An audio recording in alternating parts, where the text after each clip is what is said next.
To East London, 360 degrees. You're with me, Pumlani Ngoi. Well, if you're joining me today, I want to thank you. If you're listening to this, you're at the right spot at the right time. Now, if you haven't subscribed, I don't know what you're waiting for. Please hit that bell. And to those who've actually subscribed, I want to thank you. Well, today I'm bringing something different to the table because, as I said, I'm going to speak about the slave trade, the part that was played by European, the sub-Saharan and Atlantic slave trade. I'm bringing today something very different. I'm going to take it way back. Where did this thing start? Now, about 4 to 5,000 years ago, we were known as the Bantu people, or we were known as the Nguni. We were settled at a place called Greenfields. I think today's modern day it's known as Greenfield. Now, where is that? That is modern day Cameroon. That is modern day Nigeria. And then we kept on drifting and drifting. We were traveling and traveling, and then we ended up being in the Cape. I think way before Christ was born. As we were being scattered around Africa, we came settling in different areas.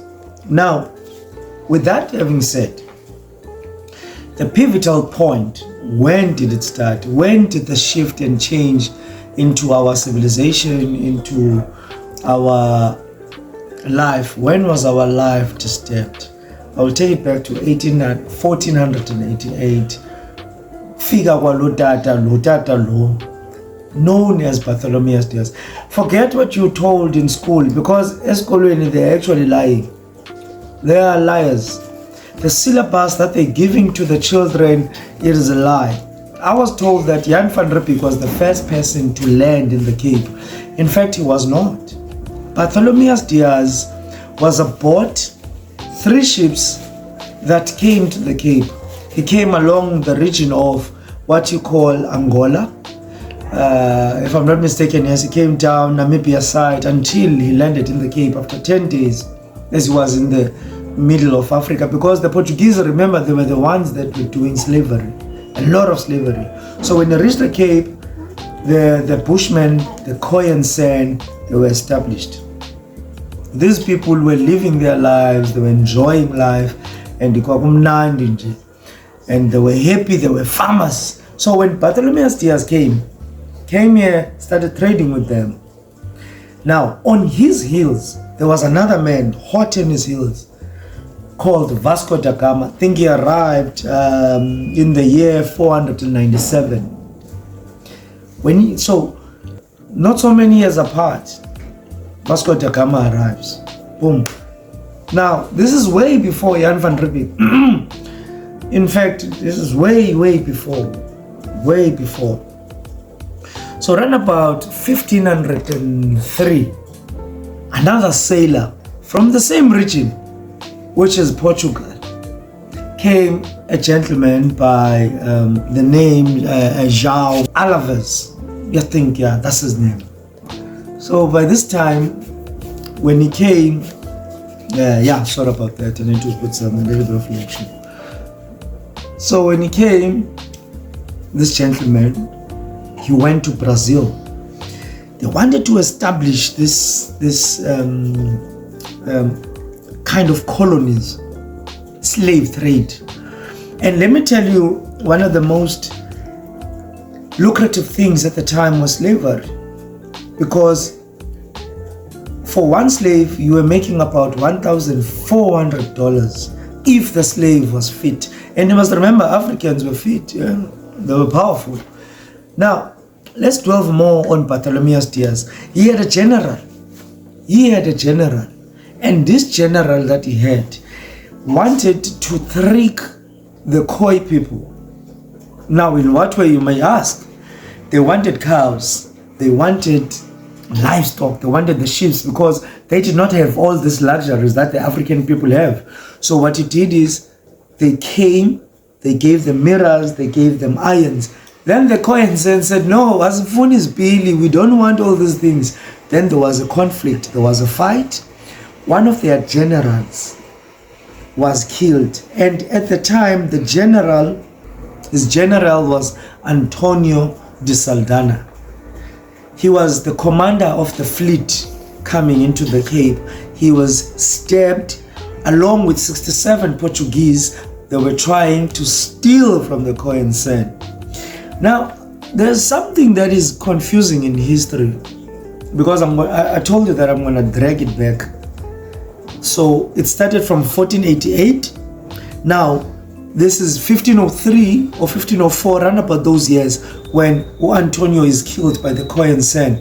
The British now, where history doesn't tell us more about them, but during 1610, the British had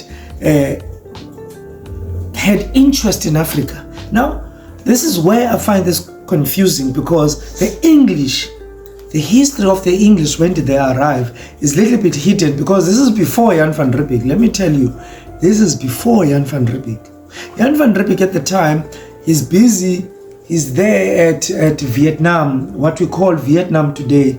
He was marooned there, he was there, he was promoted, he was one of the liaison between Portugal and the Asia in terms of the Silk Road.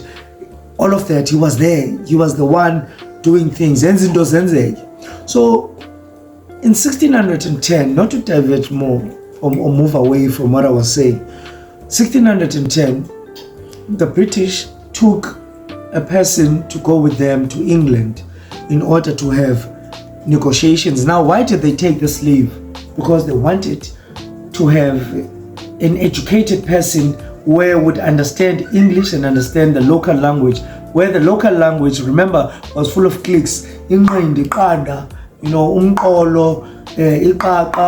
For them, this was very difficult because they couldn't twist their tongues. I mean, it's not easy, if you have to speak kind of words. So they needed someone who can translate for them at the same time.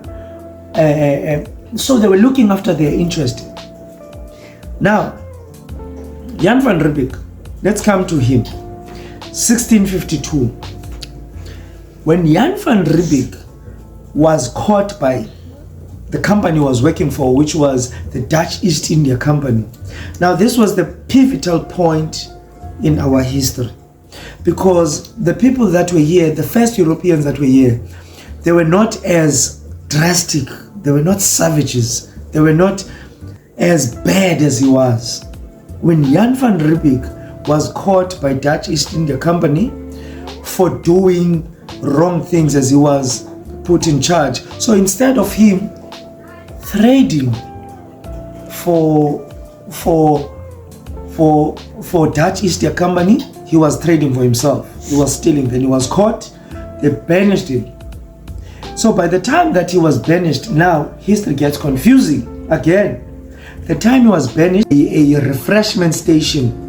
How about I establish a route that will make it easy for us to travel? So all the ships were coming from the side of the west, going to the side of the east, which is Asia, would have to rest in the Cape of Good Hope. Now, when was Jan van Riebeeck in the Cape? Because 1652, he arrived in the Cape.